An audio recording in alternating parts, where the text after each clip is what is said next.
Hello! I'm hitting all the wrong buttons. None of the right videos are where they're supposed to be. I am Ed Fries, because of course I am. Because I can't touch buttons. And this is my tag team partner, who did double duty last week covering for me while I had some family stuff going on. Astrid, I greatly appreciate that. Astrid Pizarro. We just wanted to remind you, because this show is already not going the way I had planned from the get-go, to remember that this Saturday night we have NXT Vengeance Day, and our Vengeance Day post-show guest is going to be the one, the only, the founder of the wrestling club, singer extraordinaire, Victor Taylor Perry. Wallflower Perry himself is going to join us. It's going to be a great night. We've got some great matches lined up for that show. We have Carmelo Hayes versus Apollo Crews in a 2 out of 3 falls match. We have that steel cage main event. And we found out the fourth and final team, and a surprising team, for the Fatal 4-Way Tag Team match. But first, we're going to start with the show started. Commercial free. But you know what? Before we go commercial free, we're going to go ahead and get our limited commercials in. Go ahead and go to rogueenergy.com and go ahead and get your 10% off by using the promo code OLEPODS. Yes, if you go to Rogue Energy, you can go ahead and get 10% off your entire order. You don't even have to go to the website. Just go ahead and click, as Ashley was pointing to, that nice little QR code right there. Use the promo code LLEPODS. It helps them to know that we are sending people there. They have some amazing, amazing products. I can't rave enough about their watermelon flavor. It is absolutely fantastic. I adore it. I know Mel enjoys her blood orange. I know Parrish loves his hat. Amongst his other Rogue Energy stuff. So go ahead and do that. We've got some friends in the chat. We've got In the Hot Seat podcast. Hello, hello. The women weren't missing from the show tonight, but they definitely didn't have women's night like we had last week on the show. Which is apropos that Ash was here by herself for ladies' night on Taking Over. We also have our friend Sean Cena, who jumped in the chat and gave me something. Speaking of the ladies, we always commend NXT for doing good things for women's wrestling. And again, tonight was no different. There was plenty of women's segments and plenty of focus on the women's division. The entire division in one little snippet with Mackenzie Mitchell, which we'll get to. But where we say good things about NXT, we have to also say their downcomings. NXT, you told us we were getting Lyra Valkyrie versus Cora Jade tonight. As Sean Cena pointed out to me at 9:45, when the only thing left was the tag match, and I went, maybe it's the main event. He's like, what about the tag? And I'm like, oh, there is that, isn't there? You know what? It's not good to cancel a match. It's never good to cut a match from your show. It's always never good in this environment right now, especially with WWE and the way they've been, to cut another women's segment from your show. That being said, in their defense, they at least are focusing on their women's division and telling stories throughout the show. Ashley, am I wrong? Did they... I know, we'll get to it.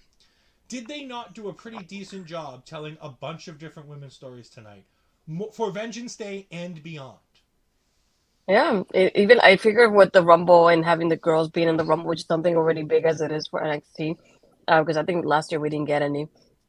So starting from there until tonight, we saw so many stories building up that it was nice to see. Plus, like you said, the part with Mackenzie, that we got a lot of people in there too. So that was pretty interesting. But it's still like they always have at least 2 women's matches and a couple of like segments here and there. So it's definitely like a good balance to it. Yeah, at least they didn't do this. But Bianca had a digital exclusive though. She did show up just in digital. Yeah, but it's never good to say she's up next and then not have it happen. I mean, NXT's bad with up next and then, but first we have to do this 10-minute segment first. In the Hot Seat podcast, also saying, anyone notice if something gets cut from the show? For the most part, we'll see it. I guarantee you that match is probably happening next Tuesday. Next week, yeah. Because they're coming home they're going to have their fallout from Vengeance Day. They're going to have some stories there. It'll be a nice match they can go to. It's just unfortunate with my camera unfocusing and focusing. It's just unfortunate in the women deserve better WWE thing to have this happen on NXT, who does a very, very good job. And as Sean Cena says, she did have your .com exclusive. Yes, It just stinks that, you know, NXT, who does a great job every week in and week out. Mind you, they had 2 matches.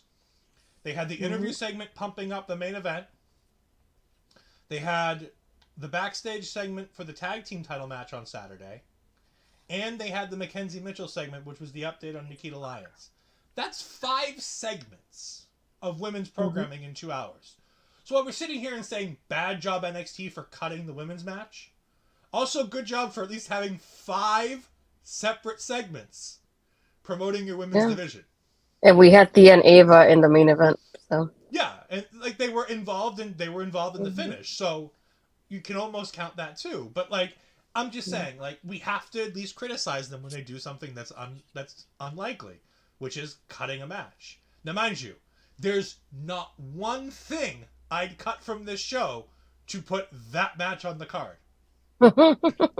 I'm sorry, Cora and Lyra. I don't care about the Bird Lady. I really don't. And honestly, this show was packed with really good stuff from top to finish. And thanks for mentioning Bianca. I never knew that. I thought it was crazy that she said. I thought it was She's still coming up next. She'll be next on Raw next week. It'll be funny if they have her open Raw next week just to get it over with. Be like, look, we did it. But anyways, back to the opening of NXT. We had, before we do that, HPC2 Sweet is jumping in. Thank you for joining us as well. We had Diamond Mine versus Indus Sher. You know what? I could say a lot of wonderful things about this match. I'm going to go with one word. Wow. This was fantastic. Astrid, I mean, Julius was in there for a while, so why don't you go ahead and give us your thoughts on the match? I mean, Julius, he looked incredible. No, this is about the match. No, I just like I love the pacing they had, even with like having the bigger guys in the match too. It was really fast paced. It was a good balance for both of them. I also love the part, especially towards the end when Julius is running the ropes and he ends up like bumping into Ivy, who falls outside. And he gets distracted by that, so it doesn't help him either because he scared him. I thought it was funny that Brutus is like asking for help. I was like, who's gonna go and help her when Julius is in the ring? You're with her, not helping her. Commentary is not gonna move. Industry is not gonna do anything. So why are you really calling for help right now? I don't know. But they're like, yeah, Brutus is asking for help, and then we have Julius over here in trouble. I was like, so who's gonna help Ivy then? That's all I was thinking. But like that's another one. Ivy was also involved in this match in that aspect. She just like Ava and Thea were in the main event. But I feel like it adds another part to the story of like she was involved in this and she got hurt in the process when Julius was in the ring, and it had to be with Julius. It didn't happen with Brutus either. Yeah. Which way did he go, George? Which way did he go? The famous Big Show line about with Shane McMahon is all I could think of the moment where Brutus is like, help! Like, Brutus, the match. Like, I get that the baby faces have to look after people who get knocked down. But honestly, if you have a manager and your manager gets knocked down, ignore it. Just stop paying attention to it. Just ignore your manager being knocked down and go ahead and just go. Parrish jumping in saying that they were confused last night on the watch along about the Bianca Belair segment. The problem is the graphic was also seen by the live crowd, so they were probably confused too.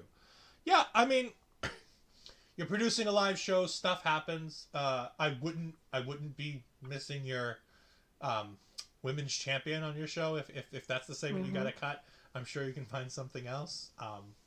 You know, Becky and Bayley are always there to cut again. I mean, you know. I mean, they said that supposedly Bianca was filming something about her show with Montez, so she wasn't really there. So it's like, why would you say she's up next? Just put it as a digital exclusive from the get-go. Yeah. I love this Diamond Mine Indus Sher match, though. It was fantastic. As you said, it was fast-paced. Indus Sher is such a good team, and I like that we're finally being able to see it. Brutus really had the great hot tag in this match, where he ran Ruckshaw over both members of Indus Sher, and it made it feel great, and then he tagged in his brother, and then the Ivy Nile spot happens. And again, great job by NXT, having Jinder there, having Ivy Nile take him out, showing that she's smart, and then having the Creeds bowl her over and get distracted. The old Diamond Mine Roddy would have told them to ignore it and whatnot. It's why we miss Roddy.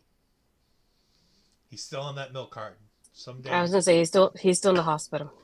Either that or he just went for cigarettes one day and, like most people's fathers, never came back.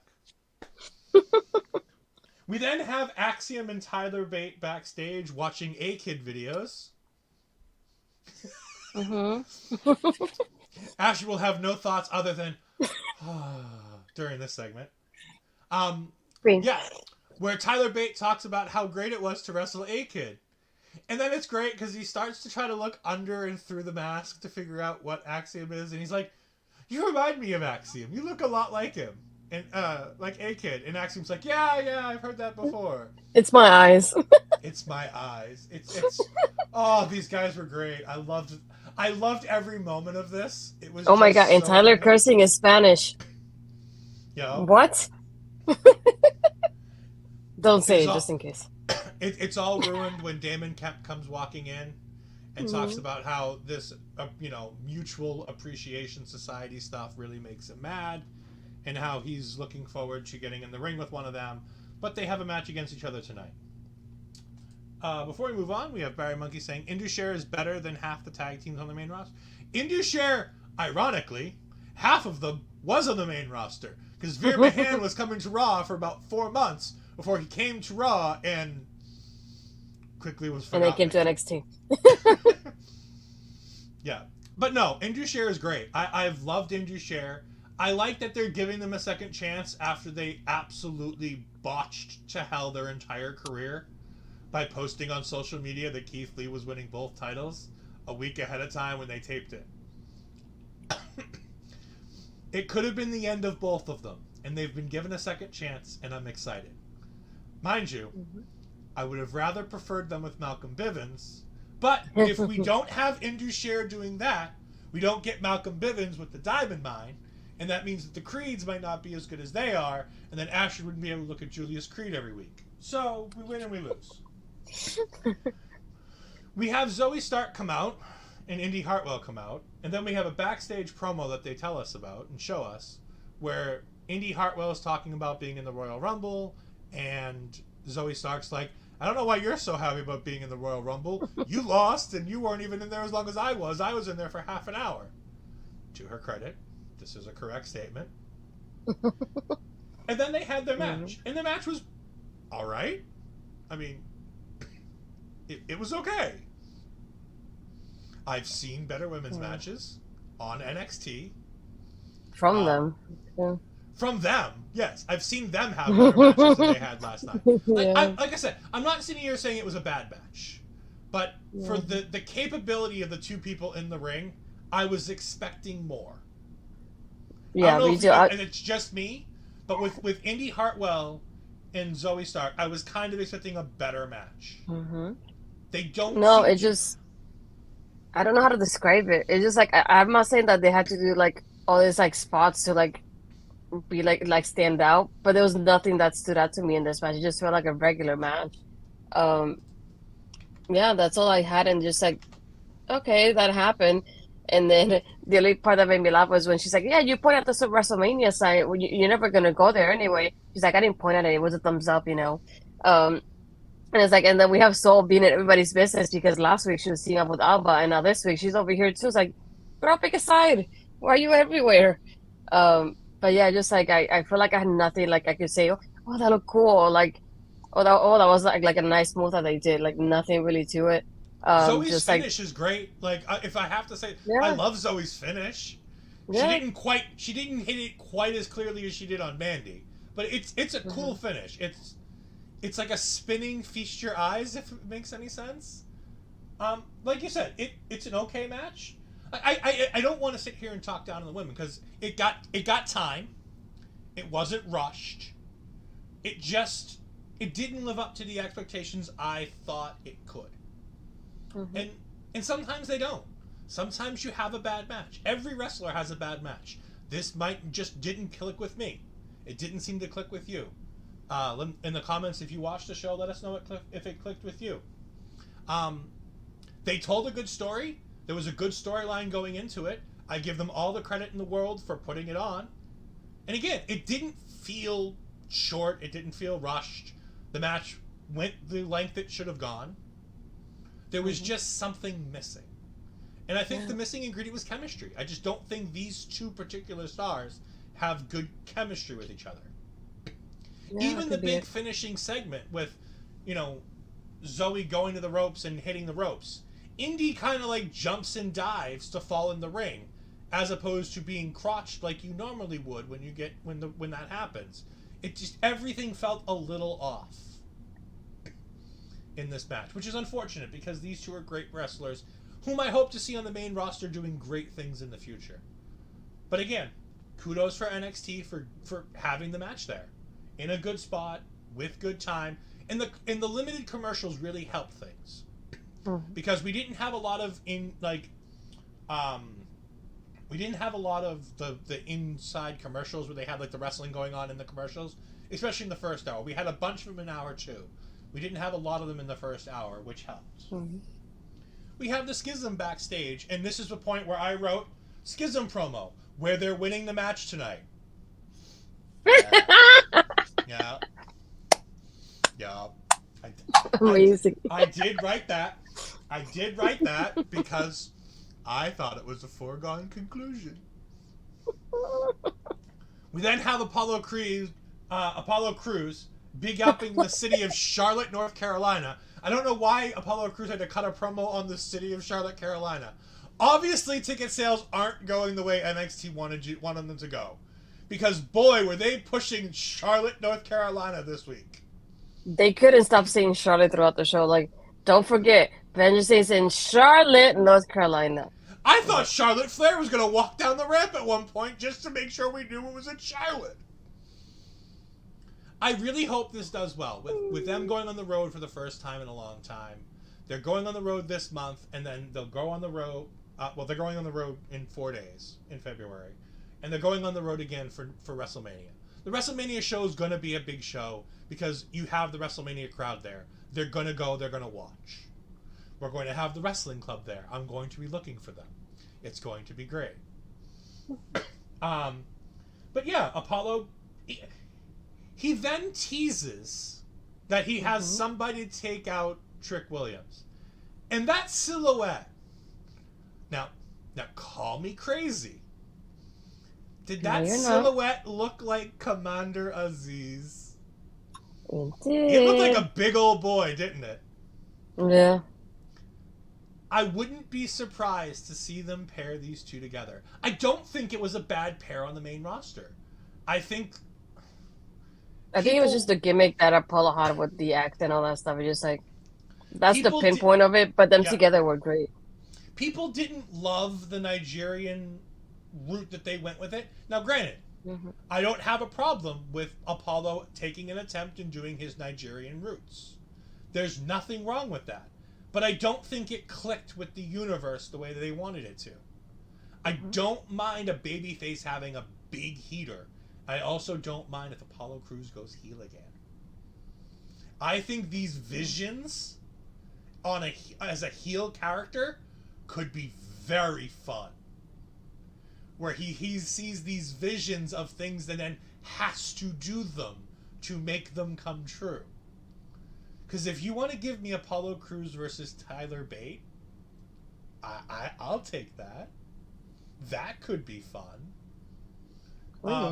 But yeah, it sounds like we're getting a heater to help take care of Trick Williams. And also, I'd love to see Trick Williams versus Commander Aziz. Because neither of these guys can really, really wrestle that great. And I just kind of want to see what happens if they put that on television. Sorry, not sorry. Don't get me wrong. Ed came back all savage this week. Don't get me wrong. I love the Commander Aziz character. I loved him as Dabba-Kato in the Fight Pit version of Monday Night Raw that Shane McMahon was running. My Netflix is apparently talking to me. I don't know if anybody heard that in the background. My PlayStation Netflix just reset. We then have a Wesley promo, which turns into a Donovan Dijak promo, which turns into a Von Wagner promo. God, this was a hot mess. I know it wasn't called the Fight Pit. I just can't remember the god Was it awful a Raw name. Underground? Yes, that was the name, Raw Okay. Underground. I couldn't for the life of me remember what the actual name was, but it was like a fight pit. Like it was a ring with no ropes in the fight. Honestly, it's where Impact got the idea for the fight pit match that they just had on Impact 2 weeks ago. Because tell me that's not the exact same thing. Tomato, yeah. But no, I mean, to be clear, I will fight this to my dying day. There's a way to make the Raw Underground work. We're not talking about that tonight. Let's go. I will fight people on that one. There is a way to make Raw Underground work. What did you think of Von Wagner resurfacing to face? We'll even go into the match. Dijak versus Von was surprising. Yeah, good call, Astrid. Yeah, I keep it on point, okay? He knows. Dijak and Von Wagner actually had a pretty good match here. Believe it or not, I really liked this match.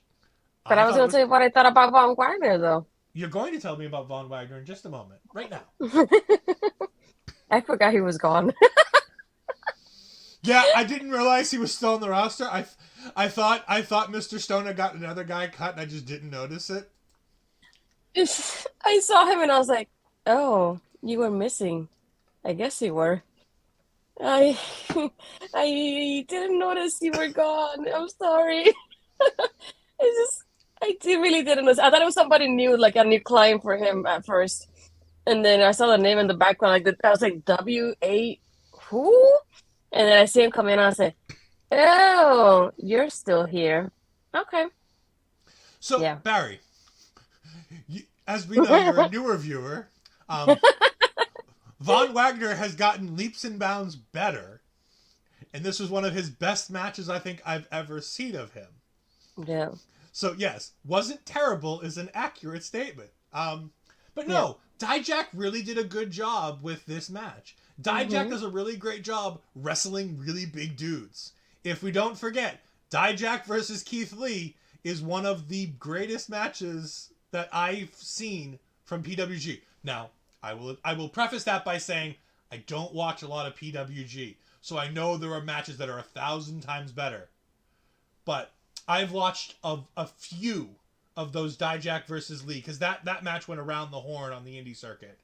And I've seen it in Evolve, and I've seen it on a couple other places, and I've seen it there. It's that Dijak does a really good job wrestling big dudes. I really like this match. The Feast Your Eyes was awful tonight. Von Wagner didn't. Robert Stone's most successful client, Von Wagner. I'm surprised I can even say that. No. He's the only client that has not been released from Robert Stone, hence why. There's one more who's doing better. Now, granted, it's not because of Robert Stone, but there's one more that's still there. People forget this. Elektra Lopez. Yeah. Elektra Lopez was once a client of Robert Stone, if I'm not wrong. I don't know. Am I getting confused? I thought it was Aaliyah for some reason. Well, no, Aaliyah tried. It was definitely Aaliyah, and Aaliyah got put back on the... So I have this thing about Aaliyah. They take her and they put her in the closet. When they don't need her, they just take her and put her in a closet, and then they dust her off when they need her and bring her out to see. They're doing the same thing on Monday Night Raw and SmackDown as they were doing in NXT. For those of you who don't remember, Aaliyah was there when Sasha Banks and Bayley were in NXT. Yeah. She was on Breaking Ground. I will say it every time we talk about Aaliyah. She was has been there for a minute. I don't know who she has pictures of to maintain having a job for that long, doing as little as she's done in this business. There are people way better than her that have been fired and brought back. So I don't know who she has pictures of, but she's got pictures of somebody. Because I don't advocate for anybody losing their jobs.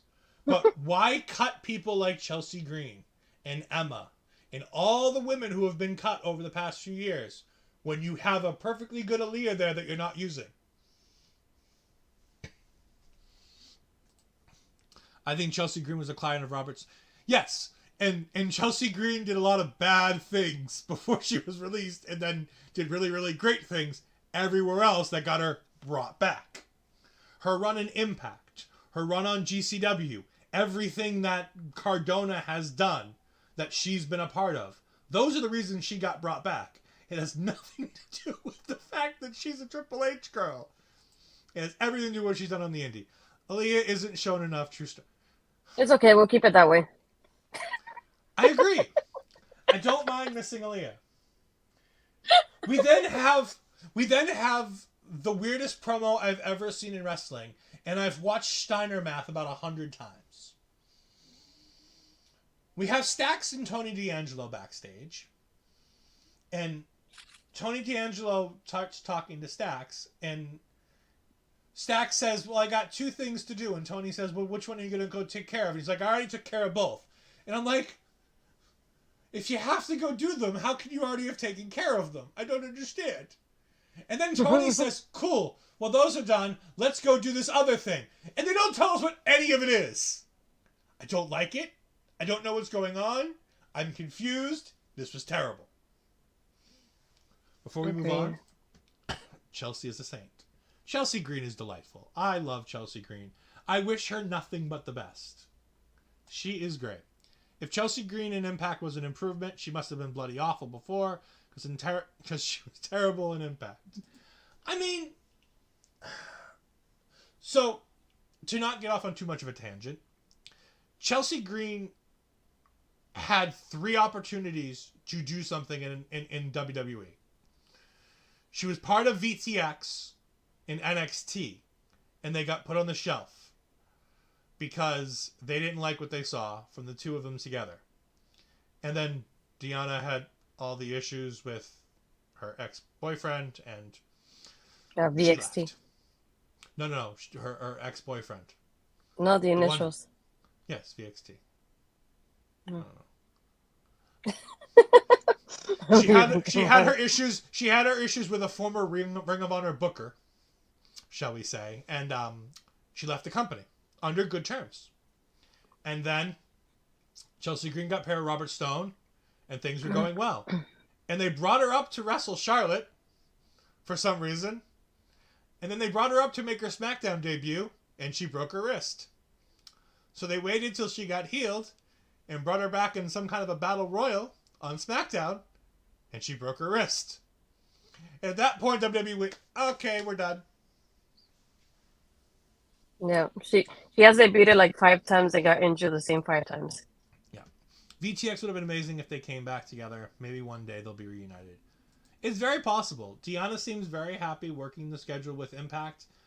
Macklin is there. I don't think she has any interest in leaving her husband and going to work for a different company. And I don't think Steve's coming back. I think everything that happened with them and Riker and everything that happened because of Riker and his idiotic things has told those 2 sides that they're probably not coming back together. God, talk about the missed opportunities because of other people doing stupid stuff. I'll do a whole show on that, and I probably will someday. That being said, we have an update on my love, Nikita Lyons. She has had her surgery. I've commented on the Twitter post. It's okay.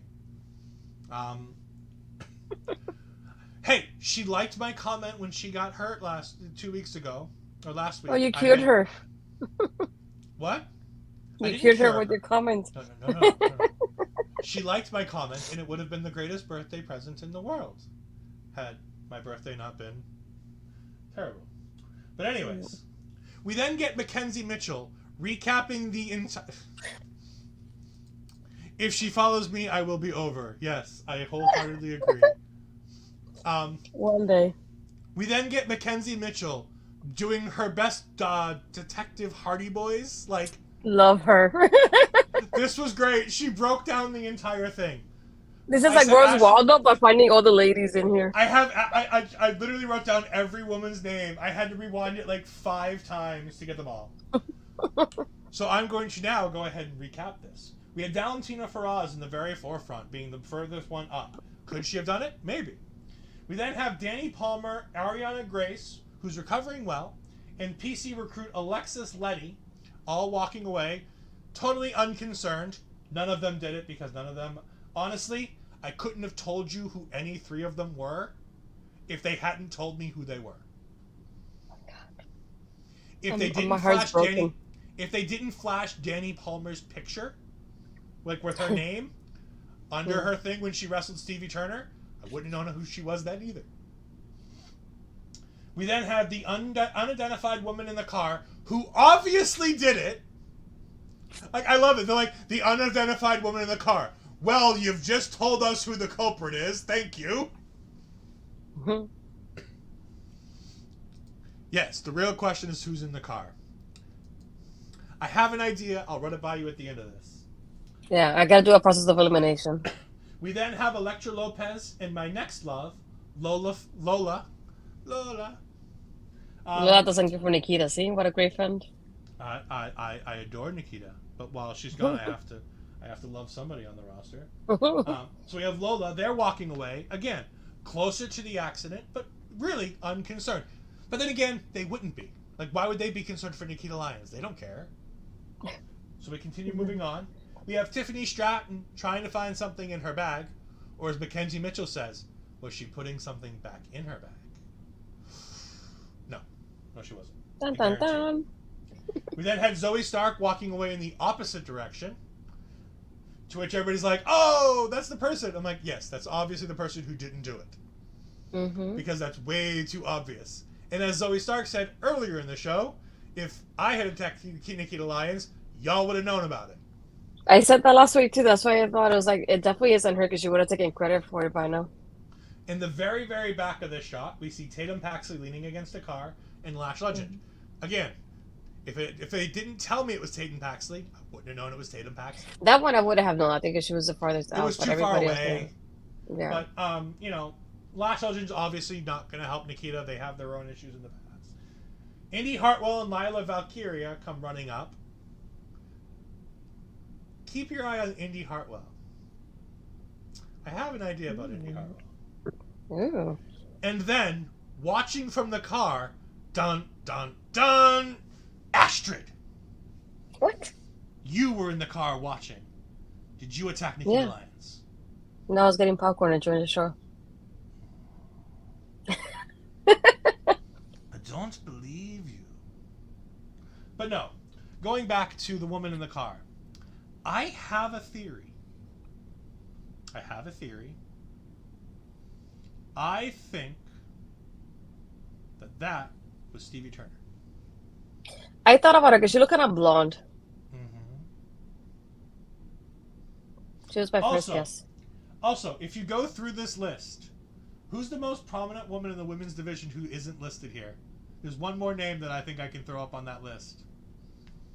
What about Alba Fire? Yeah. It's ironic that this is the entirety of the women's division almost. Like, it went so far that they literally included a PC recruit and an injured star in Ariana Grace in this segment. And Lola, who hasn't debuted here, but she debuted in Level Up. So. Yep, she debuted on Level Up. She had a great match on Level Up. I watched it. It was fantastic. Yeah, this is great. I love a whodunit. I also have another idea. The real answer for who's in the car. What if it's Nikki Cross again? I don't know. Her hair looked really blonde to me, though. Yeah. And? So Nikki Cross isn't blonde. Nikki has a secret. Do we not remember when Johnny Gargano got attacked? No, Aleister Black got attacked, right? Yeah, I was going to say it was Aleister. Aleister Black. And it turned out that it was Tommaso Ciampa or Johnny Gargano or somebody like that. I forget. Mm-hmm. But Nikki had a secret. I think it could be Nikki Cross. I don't know. Stevie Turner, Nikki Cross, Alba Fire. Those are my top guesses. It'd be a great way to build heat for the new superstar come when Nikita Lyons comes back. I think that could be fun. Okay, and what about Indy that you were saying? The people who always help are always those people that you have to look at and be like, did you do it? Plus, Indy Hartwell needs something. A heel turn would be nice. I don't know. Plus, you never trust Indy Hartwell. I mean, look, her husband's on Raw and she's still on NXT. Like nothing's happening. What? So she shouted him out at the Rumble with a thumbs up, and that's supposed to make everything all right? Come on, Indy. Go to Raw, support your husband. Who do you think it is? Then? I thought about Stevie Turner because I saw the blonde. I was thinking of the person in the car, and she had like that blondish hair. But I'm gonna do my process of elimination when I look at the rosters. I don't miss anybody. Oh my God. Sister Abigail, not Aunt Mary, but yes, I understand. Could be Bray Wyatt in his little turban hat. So then we get the video package about the steel cage match. I'll be honest, I didn't care about this video package. I didn't take any notes on it. I literally wrote video package for steel cage and then got up and got a drink. Like, I'm excited for the match. I didn't need another video promo about it. Like, the match is going to be gangbusters. Yeah. I didn't need to see another promo package. I'm sure it was great. I mean, it's a WWE. Of course the video packages are probably pretty good. I'm going to go ahead and let Axiom. I'm going to let Astrid take care of this because we're now up to Axiom and Tyler Bate. And Astrid paid very, very close attention to this match. So much that she doesn't have any notes. But I know that she's going to count some things. So I'm going to go ahead and let Astrid talk all about this. I was in Dreamland. Sorry. And by Dreamland, you mean the dreamiest of lands, where two of the men that you adore the most were on screen, fighting for your amusement. Oh, yes. And no, but it was really good, though. Yeah, it was fantastic. I think, I feel like, I don't want to say it was slow, but it was like, it had like a slow build to it, and then more towards like the second half of it. There was like a combination. I forgot who did it. I think Tyler Bate for an elbow, and then it was turned into a submission by Axiom, if I'm not mistaken. And then that Tyler bridge towards the end too, and I was like, oof. I miss Tyler Bate on TV. I really did. Yeah, Tyler Bate is great. This was a fun match. I really enjoyed all of this. I like that he almost didn't have enough strength to do the backward spin after he did the first airplane spin. That was great. He goes ahead and hits his Tyler Driver 97 for the win. God, he's young. I feel like these both, I just want to punch them in the face for being so young and being so talented. Damon Kemp busts up the handshake between Tyler Bate and Axiom. And he attacks Bate a little bit and then gets out of the ring. And it looks like we're going to have Damon Kemp versus Tyler Bate going forward. No, he attacked Axiom. Tyler came in for the save. Oh, okay. Yeah, see, I was paying attention. I didn't say you weren't. I started this whole segment by saying you paid very close attention. I was just seeing how close you paid attention. And how close attention you paid to me. Sure. You were. We then have the Isla Dawn promo, where she's talking about how it's about to be springtime, and with springtime comes renewal, and how her renewal is going to be adding another member to her house. And she adds Alba Fire. And I was right. I mean, it was kind of the most obvious answer. But I like it. It's interesting. The question is, do you think Alba Fire is just setting Isla Dawn up? Or do you think that she's actually going to join forces with her? Long term. Oh, that one's tough because I like both ideas. Like I like for them to be a team, but I also would like for Alba to just say it's like I joined you to like trick you and show you like how wrong you were, and then have a win over you finally because she shares so much time with her that she knows her thoughts and her train of thought and that aspect of it. So I think either way is interesting. Yeah. I did like the symbolism of Isla Dawn having her douse the fire with the water to put out Alba Fire. I'm hoping that means that she goes back to KLR. Sure. I wouldn't mind. Okay. Then again, it's always been nice to have Alba Fire because at least that I can pronounce as opposed to trying to say KLR and saying Kaylee Ray and saying Kylie Ray and getting all confused. Sure. We then had the promo segment for the women's title match interview segment coming up. But first, we come back to Trick Mello talking about Vengeance Day, where he says maybe he won't show up. And Carmelo Hayes tells him, no, you're going to be there. We're going to be fine. We're going to win. We scheme better than anybody. He can scheme all he wants. We scheme better. I'm like, Carmelo, you don't need to scheme. You just need to wrestle. You're good enough. You can just wrestle and win. It's only Apollo Crews. Good evening, our video bro, Bobby Munson. Thank you for joining us tonight. And make sure that you catch the video bro, Bobby Munson, and Carl Carafel tomorrow on these same OLE platforms as they go ahead and have beats and beatdowns. I don't know what episode they have running tomorrow, but I do know that it's all about wrestling and music all tied into one. It is a wonderful Snoop Dogg. series. It is Snoop Dogg. That's going to be fun. There's going to be a lot of Sasha Banks talk then. Uh-oh. I mean, she is apparently his cousin. Hopefully he can do some magic on that New Japan track, because that thing is awful. That being said, drink. We move into the Roxanne Toxic Attraction segment. I really like this. But I want Astrid to go ahead and give me her thoughts first. Well, first, I like how they started it by talking about the Rumble with her, even though the girls are there. They're just like, we're going to focus on Roxanne first being champion. So, and they want great. to puke. Like, they want to, like, they visibly look like they just want to, like, that Mean Girls, like, I'm going to puke, like, oh, it was so great. Sorry, carry on. No, but I like how they pointed out that she's the youngest woman in the Rumble, which is something that I didn't think about until they mentioned it as well. And she talks about, like, you know, her journey being there, being in front of 80,000 people, and this is the most people she's had in a crowd before. And I like how the girls pointed out to her, like, right away, it's like, you're not going to Mania, you're just going to Vengeance Day. And I was like, is that supposed to be a bad thing? I was like, either way, I'm good with both. And then I like how even as this progresses and the girls are talking about her, she starts getting more and more serious with every single time they say something to her. Like, she gives you that look of, like, she's getting pissed off. And I never seen Roxanne with that facial expression before, so that was interesting to watch.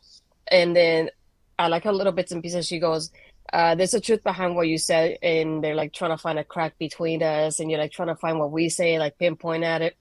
But one thing I also enjoyed from this was, more than anything, JC keeps outshining Gigi in all these promos. It's one thing that I've noticed more and more as they keep both talking about the title match. And she goes, like, it's been almost 2 years we have control of the women's division, but this is, like, us going back to where we were before. And then the moment Roxanne walked out, I kept thinking, I'm waiting for her to show up on the other screen. Like, I was waiting, like, 2 seconds later. It took too long for me, though. I didn't like that. Oh, no, it didn't. It was perfect. I was hoping to go from here, they're like that. And I was like, oh, I guess she's not showing up. And then, like, it took a little bit, and then she showed up. But I like how she went for, like, one, and then the other one, and then the other was like, it's like, I can do this if I divide and conquer between you guys. And then we had, like, all the coaches come in, like Brookside and Norman Smiley come in to, like, break them apart, but still didn't work because they're still fighting each other. Maybe they're still fighting each other at this point. There's one key thing that you missed in this entire thing, and it's the key point. So, oh yeah, they keep talking, and she keeps trying to interrupt, but they're like, "You can't beat us," and she's like, "But I don't," and they cut her off, and that's when she keeps getting more and more serious. Mm-hmm. But when she disappears, she disappears just long enough for Gigi to say one key phrase. When I win, did you see how quickly JC's head turned as she corrected to we win? Yes, that was beautiful. That's the moment Roxanne attacks. That was beautiful, the timing of it. That is why the timing for why Roxanne was gone for so long is so perfect. Because it lets Gigi go on that rant. She kind of slips in that way. Mm-hmm. To slip up and say, I'm going to. And no, I'm not saying she slipped up and screwed the promo. She did the promo exactly how she was supposed to do it. Mm-hmm. But it puts that little bit of doubt. And now, all Roxanne has to do is let Toxic Attraction try to win. Because only one of them can. And that's how she wins this match. Mm-hmm. I think it's going to be great. I still can't wait for the match itself. Like, don't get me wrong. Yeah. Yes, it's I have a feeling I know how it's going to turn out. That being said, I can't wait to see how we get there. Yeah. But it was that key line. Mm-hmm. When I win, and that's the moment, because JC's about to say something, and that's the moment that Roxanne attacks. And Yeah. that's why the time in between was perfect. Mm-hmm. I don't mean to disagree with you, but we see things from a No, different point no, of view. no. That was just me. Like when I was watching it, I kept thinking Yep. like, oh, I was waiting for that like right away. So I was like, at first I was disappointed. I'm like thinking, never mind. She just literally left. And then when she came in, I was like, ooh, love it. Exactly what you needed to interrupt it. But it just like at first glance, I was like disappointed at it when it first happened. Yeah, yeah. There was definitely a large amount of time there, but it was just enough for Gigi to put her foot in her mouth, Mm-hmm. which is exactly what that segment needed. And I feel like if it had been too quick and Gigi puts her foot in her mouth, it doesn't feel the same way. I Yeah. like that Gigi's just getting on a roll and then just puts her foot in her mouth. Mm-hmm. We then have Stevie Turner versus Danny Palmer. I'll be honest, neither of us have a lot of notes for this match. It was fine. I enjoy seeing new superstars. These NXT UK superstars coming over, it's great. We have our friend Melball in the chat. Hello, Melball. Make sure that you catch Andre and Melball as they're going to be talking, I'm assuming at some point soon, about the departure of Kota Ibushi. I was almost going to say Ibushi Kota, and I almost screwed it up. Kota Ibushi was announced today by New Japan that his contract has expired and he is no longer a contracted wrestler. I mean, he won't be coming to WWE and NXT because he didn't know who Vince McMahon was when he tried to shake Vince's hand. So, yeah. Mel, there's never a bad time to join us. It's always fantastic. You caught us right here in the middle of a double segment. Actually, it's a triple segment for the women. Back to back. No, but before the women's match happened, when you told me, oh, we have Stevie left, what did I say? I said, if Stevie Turner is either Amari Miller or Danny Palmer going against her. Yeah. Oh, yes, this is true. You were correct. I mean, honestly, there's nobody else. Those are the two jobbers in the NXT women's division. Mm-hmm. Enhancement talent. Yeah. It was fine. Stevie Turner looks good. I don't know how I feel about a sit out rock bottom as a finisher. What do you think? It didn't feel like a finisher to me. When she did it, I was hoping like Danny will kick out and will be something else. But I like how she poses towards the end when she goes like that when she does it. But aside from that, I was like, I was hoping for more. So I don't know. Is it better or worse than the flop that Lyra Valkyrie does off the top rope? I knew you were gonna say that. Oof. I think this was a little better than Lyra. Sorry. We then get Kiana James from accounting backstage on a phone call. Did you catch the name that she was talking to? Because I didn't. Yeah, she said, where I have it. Oh, she said, I'll see you there, Zach. I love you. Or love you Yeah. too. Yeah, that's what she said. I But she I said caught Zach. the I love you. I caught the I love you or love you too. I definitely Mhm. caught that. And so Yeah. did Fallon Henley, who goes in there a burst of fire. Now, I don't understand why Fallon gives any shits about Brooks Jensen. She's proven that Thank she doesn't you. care about, like, I don't care why, like, why does she care if she breaks his heart? Like, Like to me, from my point of view, I will only care about somebody like that if I like them or like had a crush on them or I love them in some way or form. But so far, whenever Kiana and him are together, she's going with Josh like a little closer, but they don't do anything between her and Josh. I was like, I'm so confused here. This is not a love triangle. Like, it's not. Is it a love square? I don't know. But it's like, why would you care that much about it? Like, I get you care when it's your friend and you're trying to protect them, but she's going like way over that at this point. And then when she was psycho like, ex-girlfriend. She's psycho ex-girlfriend levels of way too far at this point. she's like, we'll talk about this later. It's like she said, I love you. Did you hear the name? She says Zach. Okay. Do you know maybe that's a brother or cousin, her dad? You don't know. Just because it's a guy named, do assume that it has to be a boyfriend. Come And on. she didn't even let Kiana explain. I can't believe No. I'm defending Kiana James from accounting. But Yeah. this was great. And then it was ruined because we get friggin' KC Squared, the apparent tag team champions in the women's division. I honestly No, don't the remember the the last. longest reigning tag team champions. I don't remember the last time they defended these titles. I know it was like 4 weeks ago, but I honestly don't even remember who they defended it. They defended it last week, didn't they? Against Alba, right? And Sol Yep. Ruka, I And think, was so, their tag team partner. yeah. Yeah, yeah. Look See, at you. I can't wait for them to lose these tag titles. I have a feeling the match is going to be Alba Fire and Isla Dawn versus KC Squared at WrestleMania. Well, at Stand and Deliver, WrestleMania weekend. I think that's where we're headed. But we get the match confirmed that it's going to be happening on Saturday, which made me sad because that means I have to watch Fallon Henley and Kiana James lose to KC Squared. So that's sad. The most entertaining, and honestly, the only lines these two know how to like spit out of their mouths is, "You guys are gonna lose. We've been a tag team for almost 2 years." We've been a team for years. That's what they can say. It's like, we get it. You're best friends. Yeah, I like how she tells them to Yeah, yeah, we know you're best friends. We've only been a tag team for a week or so. It's like, we don't have to be friends to be a team. Like, as long as we're on the same page, that we're okay. It's like, yeah, it's like whatever you say. And I'm like, oh gosh, this is so cringy. yeah.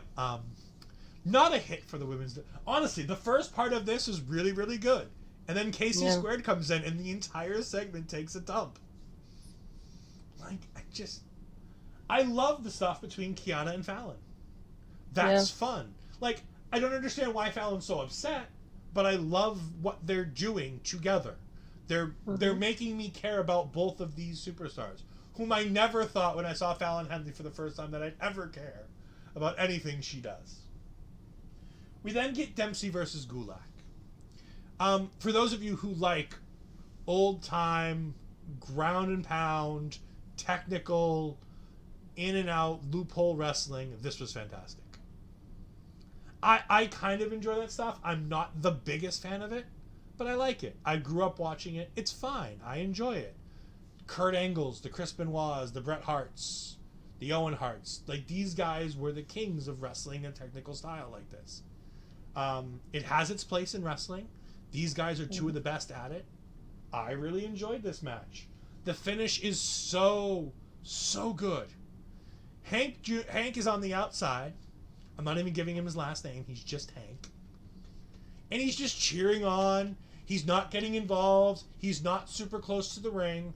But he goes up like to the edge of the ring as Drew Gulak is in a submission hold. And all Gulak does is just push to the ropes. And he pushes Dempsey's head right into Hank's head. And he uses the distraction of Dempsey being distracted to go ahead and roll him up for the win. Such a creative finish. Because Dempsey didn't get involved in the match. He didn't try to get involved in the match. He was just right next to the apron, pounding the apron. It's such a creative finish that I really enjoyed. What did you think about the technical wrestling prowess of Dempsey and Gulak here? Yeah, this one's like, for me, it's like, I don't want to say okay, but it's like in between there for me, because it's like, I don't hate it, but I don't love it either. Mm-hmm. I know there's a particular part that he changed. Gulag was changing the submission that Dempsey had, and I think there was also another one that I think it was Dempsey. He switched it up to a German suplex bridge, and I love the way he did that too. And like you said with the finish, I just kept thinking, this is a good, creative way for Gulag to get the win, but also to piss off Walker at the same time, because he's like, "What was that?" Kind of thing. He's been with the Gulag lately, and it's like, well, there's nothing against that, there's no Yeah. DQ towards it. So it's like he was okay with doing that, and then Walker would just be confused, like, why is it with you? Kind of like finding like a cheating way to win, and the confliction we have between them right now. So it just adds on like another part to that too. So I like that, it adds to that layer and adds to that part of the story of like him being mad about it. And I like how you say Hank and I just call him Walker. So we're just gonna Yeah. divide it that way now. We're just going to divide it up. Um, but no, I really enjoy the creativity. It's giving Hank a bit of a character. The Hank versus Gulak match is going to be really fun and interesting when it finally happens. I like how they're not making it very like generic. Mm-hmm. They're trying to develop a reason to enjoy Hank and to care for Hank. Yeah. And it gives Dempsey an out, which is nice because I think Dempsey could be a star. But again, if you don't like the technical style Dempsey wrestles, you're not going to like Dempsey at all. He doesn't have much of a character other than I'm a great technical wrestler, and hopefully that's going to be enough. We'll see. We then have Robert Stone backstage with Von Wagner, and I'm like, oh god, this is going to be awful. And this was really good. Mm-hmm. This was so good. This is the best thing Robert Stone has done in NXT in his entire time here. With the exception of the dance contest with Zion Quinn. Because that was fantastic. But he's talking to Vaughn. He's like, Vaughn, something's not right here. And I'm like, okay. This is the part where Von Wagner like takes Robert Stone and puts him through a locker, right? But it wasn't. It wasn't paint by numbers. Robert Stone's like, no, I'm serious. Like, Vaughn, we've been together for about a year now, working together. I don't know anything about you. I don't know anything about your character. I don't know who you are. And I don't know if I don't know who you are or what you're doing, I can't help you any more than I already have. And if that's the case, we just shouldn't be together. He's like, Vaughn, help me, help you. And he keeps repeating the words, help me, help you. This was so good because it's going to give a layer to Robert Stone, which is remarkable. I didn't think that was possible. But it also gives us a chance to potentially change who Von Wagner is so that the first thing you think of when you see Von Wagner isn't come Tuesday. Because he really needs to stop saying those words back to back. Because he doesn't say them right, and it sounds so much worse. Yeah, there's also like he tells him, show me who you are," and it just makes me think back. It was like ever since I've seen Von Wagner, all I think is he's just tall, athletic built kind of guy, and that's all I feel like. That's all like you know about him. There's no like personality to him, and it's like all I think about is like that he's tall, and I think about his dad. That's all I can think about when I see him, and that's not who he is. So I feel like it helps in that way because he'll transform not only on screen, but if you think about it from his character, that been me wanting for him to change it for a while. So maybe that leads to it too. Yeah. We're now going to go ahead and promote Vengeance Day, but while we're doing that, we do want to remind you that our guest for Vengeance Day for the post show is going to be Wallflower Perry. I can't wait. I am super excited. We're going to find out the fallout of the Vengeance Day. We're going to talk to him about it live as he gets ready to take the wrestling club live to Stand and Deliver and to WrestleMania weekend. They're going to have a ball. I can't wait to talk to him. It's going to be fantastic. But while we're doing that, we're going to go ahead and run over the card for the pay-per-view. We have the triple threat for the Women's Championship with Roxanne versus Gigi versus JC Jane. We have Wes Lee versus Donovan Dijak for the North American Championship. We have Casey Squared versus Kiana and Fallon for the Women's Tag Team Championships. In a 2 out of 3 falls match, in the only non-championship match on this entire card, we have Carmelo Hayes versus Apollo Crews in a 2 out of 3 falls match. We have the tag team title match between The New Day, Gallus, Pretty Deadly, and the winners of our main event, who I didn't think were ever going to win this match. I should never count them out. But that would be Chase U. I can't believe that Thea Hale had something good to do tonight. Oh, God, that feels bad. I know I was waiting for this moment. Feels sick to say it. And then we have what I'm going to almost guarantee is the main event of Vengeance Day. We're going to have Braun Breaker, or as Astrid put it in our chat, Bond Breaker versus Grayson Waller in a steel cage match. Right into the autocorrect. I'm not changing it.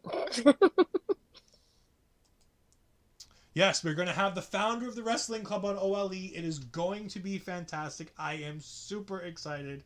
It is going to be great. Von Wagner was cringe under Vince McMahon. See, that's the thing. Von Wagner's never been under the control of Vince McMahon. It was under the control of Triple H and Shawn Michaels. Mostly Shawn Michaels, because Triple H had the heart problems and went away for a while. No, bad noob. Bad noob. I was No, waiting for you to Tia say Hale's that. not the best character in wrestling. She's not even the best character on. She's not even the best character in her own group, let alone in wrestling. Duke Hudson's doing so much better work than her in that group. Speaking of which, we have our main event, which was a tag team match to get into the tag team match.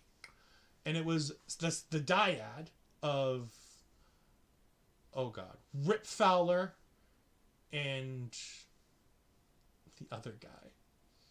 GYV. Jagger Reed, is it? Jagger Reed, yes, that's the one. Got it. It's Sean Smiles. It must be lost again. Shots fired. No, oh God. They've been fired, Mel, for a while now. I hate Tia Hale's character. I don't know why. There's objectively nothing wrong with her character. It's totally a me thing. I just, for some reason, cannot stand her whatsoever. And it's irrational. And I don't know why. But no, it's so weird. But we have this main event match. And this was really good. I really enjoyed. By the way, the third team in this is Malik Blade and Idris Enofe. They play almost no part in this entire match. No, up until the end. And even then, they're just a set piece for the other two teams. I feel bad for them because they were there just to be bodies to use in the finish of this match. Yeah. What did you think of the match in its entirety before we go into the finish? I just love the storytelling between it because you keep thinking like we have Andre being in the match for so long and we have the Diet there too. And you're at a point that you're like, the Diet has to win because they keep taking Duke off from the apron so he can't tag him in. And then they go and take over Enofe and Blade too and take them down as well. So just you're at a point that you're like, yeah, he's definitely going to lose. And then we get Ava being on the apron the way she stood out, just trying to get that distraction. But then Thea just takes her out. And I love how the crowd started chanting for Thea and during this part too, which is like the timing of it was incredible. But it's just like the back and forth they had between Andre Chase and the Dia just makes you think like definitely going to lose it. So it's definitely interesting to see them win. And then having like the little details, having like New Day come up on the Titantron and congratulate them, say, yeah, you're in the match now, because I like how they call it the New Day Invitational. So I love that part of it too, because I never thought Chase here would be the one winning this, to be honest, either. So nope, I literally had it written down in my notes that this Schism were winning because neither of these other two teams make any sense in this match. That being said, Chase U was great. I love Chase. I've loved Andre Chase since the moment I saw him. I've been, as you can tell, I've been behind Andre Chase since the moment he appeared on my TV screen. When you and Cody were kind of iffy about whether or not Andre Chase was going to be a good thing, I was like, no, I'm all in on this. This is greatness. I love this. I tell you every week, he reminds me of Heath Slater so much. He fills that Heath Slater role of he's a great veteran in a ring who can wrestle anybody and have a good match. And he can elevate the people who he works with. He's given Duke Hudson substance and a character. I still can't wait for Duke to turn on Andre Chase. And I was thinking, what if he turns during this match? I don't think we're getting the... I think Andre's turning on Duke. I legitimately do. I think that's where we're headed. I think Andre's going to turn on Duke because I think he's going to... Duke is going to get the support of Tia, and she's going to get the support of all the other students, that Andre's going to get jealous, and that's what's going to lead to him turning. But it was a fantastic match. As Noob says here, he says something correct this time, as opposed to when he said that Tia Hale equals best character, which was, I think blatantly incorrect. He says Idris Enofe and Blade were there for no reason whatsoever. For the most part, yes. Are they talented tag team wrestlers? Yes. Do I want to see them wrestle more? Yes. Did they have any real solid impact on this match? No. I never believed them winning. I never thought they would win. I never bought into any of their near falls. They played into the finish a little bit with doing the Tower of Doom spot, which Yeah. was the extent of what they did in this match, as far as I'm concerned. Mm-hmm. At some point, I want Chase U versus Al. I would love that. I think once Andre Chase does go to the main roster, I think we're going to get Andre Chase versus Chad Gable. And it'll be fantastic, and everybody will rejoice. Because it's going to be such a great match. But no, it was a fun match.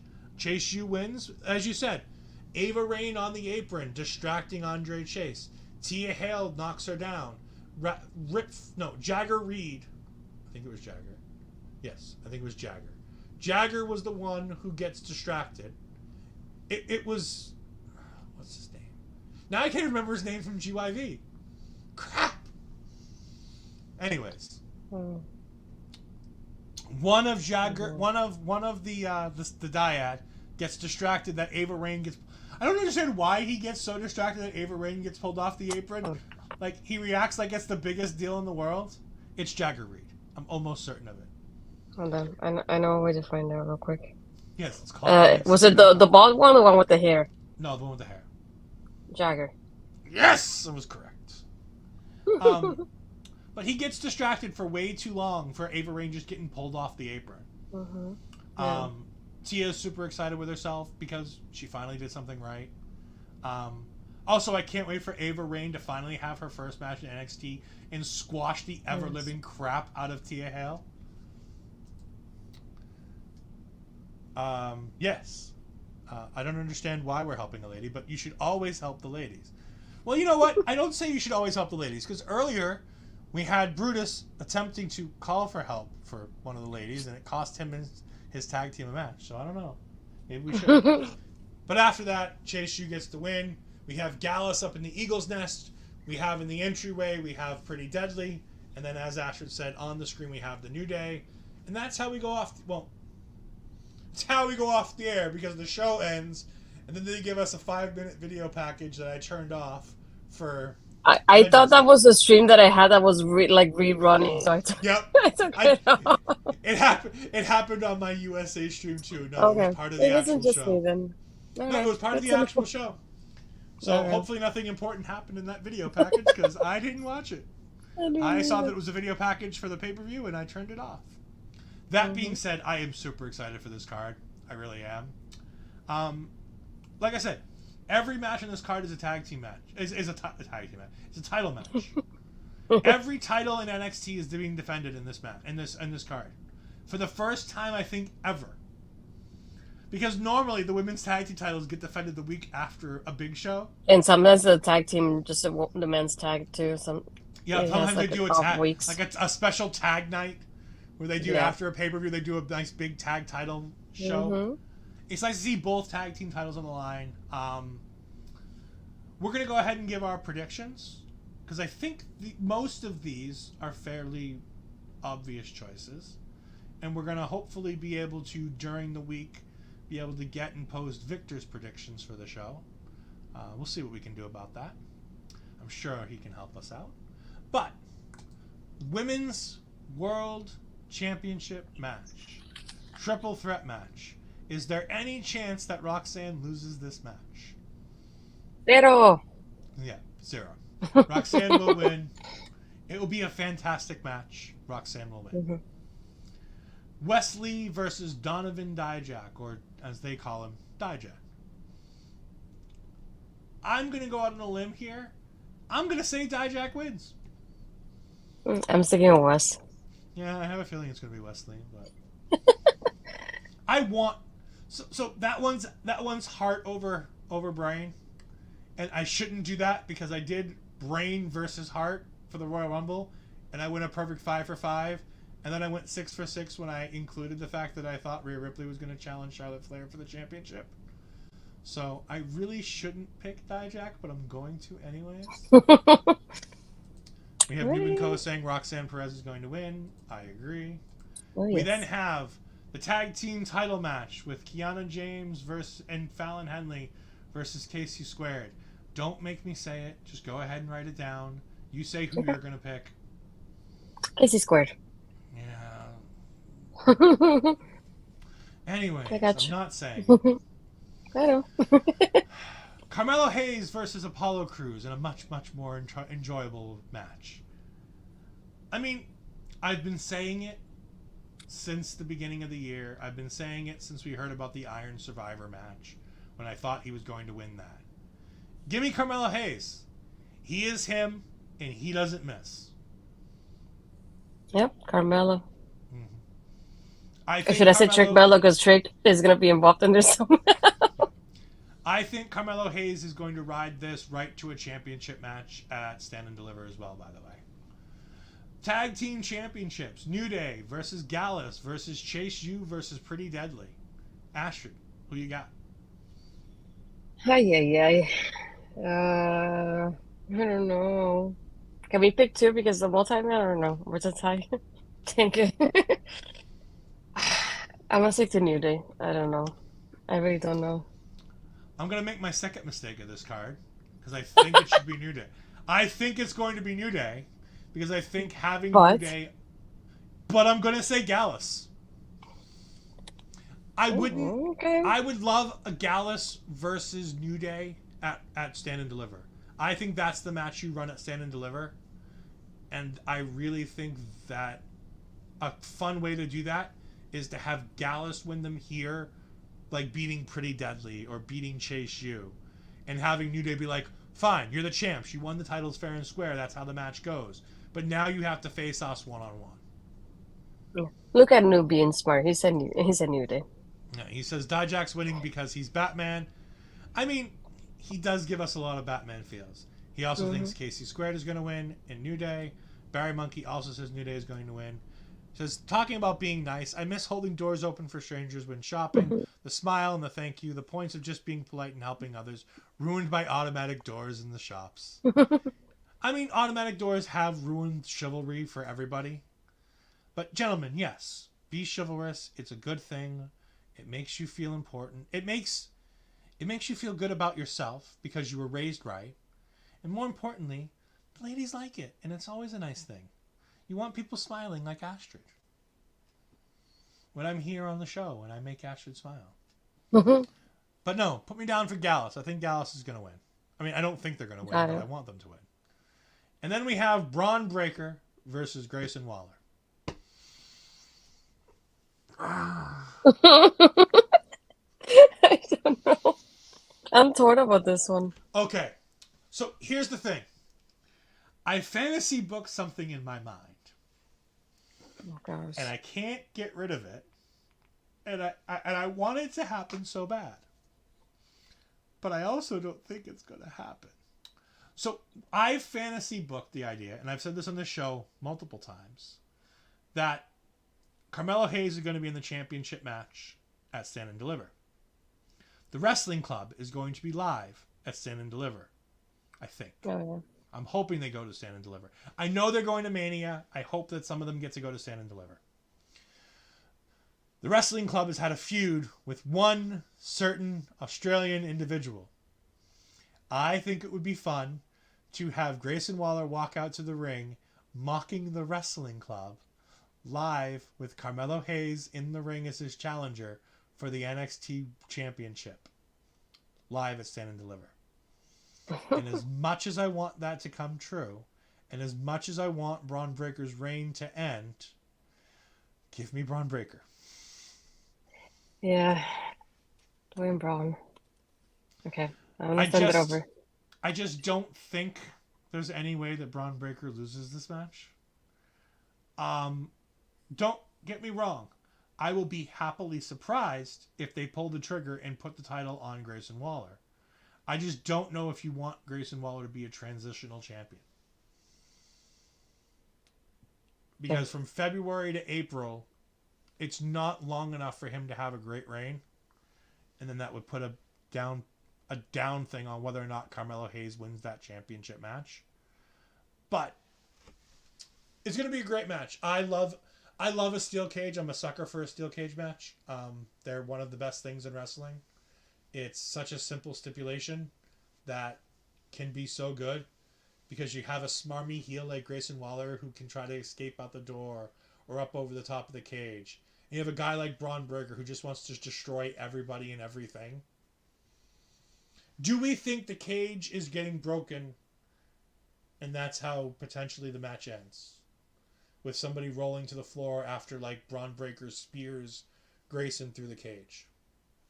We've done it before. We've done it with, what is it, Braun Strowman and was it Bobby Lashley or Big Show? Yeah, Big I Show. think I thought it was a big show. Yeah. But those are our predictions for Vengeance Day. I almost said New Year's Evil again. Don't know why. That was already happened. But definitely go ahead and, again, make sure you check us out, because, like we keep saying, Wallflower Perry will be here. The founder of the wrestling club, singer extraordinaire, Wallflower Perry. We will have all the wonderful links to all of his fantastic stuff on the night. We can go ahead and get it. Please go ahead, if you haven't, give him a follow. If you love seeing amazingly great things, the things he does with the wrestling clubs and the clips he posts of the wrestling club, it just melts your heart, because it's so Mm-hmm. inspirational to see someone not looking for, like, you would, if we didn't put him in the picture, you might not know what he looks like, because most of the time all of his footage is about the kids, because that's all he Yeah. cares about, is teaching these kids about wrestling. And it's not just WWE or NXT or AEW. It's GCW, it's the indies, it's Impact, it's New Japan, it's Stardom. He Mm-hmm. teaches these kids about so much wrestling, and he's teaching these kids how to be true fans of wrestling and to enjoy everything. Go watch it. Go follow his Twitter, where you go ahead and get to watch these kids putting together their own wrestling promotions with their own wrestling cards for a pay-per-view. It just melts your heart. It is so great, and the interactions he has with the superstars in the wrestling world, Mm-hmm. whether it be on the indies, whether it be in, with the bigger stars like Carmelo Hayes wearing the wrestling club T-shirt on camera, Osprey Will did it too. Yeah. Osprey wearing it during his the oral sessions with. Good, they changed the name to just the sessions now, right? Yeah. The sessions with Renee Young, but Osprey was wearing it during that interview. Osprey's posted it on Twitter. He is doing amazing They've work been on the teaching. bump. They've been on the bump. Ryan Papella is the one who wore the Mm-hmm. TWC shirt on the bump. Them themselves have been on the bump, where they did a story about them. It's just Yeah. fantastic. It teaches us that the next generation is important, and especially watching NXT, that means something to me, because NXT is the next generation of superstars for WWE. Now that we have somebody in charge who appreciates what the next generation can offer, as opposed to falling back on the previous generations that he's worked with. Um, but no, it's so fantastic to see, and he's a delight, and that's all the good things that we can talk about, and it's just great. NXT needs a good heel with a title. Hope at least one does after this weekend. I agree. I wouldn't mind them having a heel with a championship. Unfortunately, I don't really, with the exception of Grayson Waller, I don't see. I mean, I guess Gallus, you could say Gallus with those tag titles would be fun. Because I think New Day's.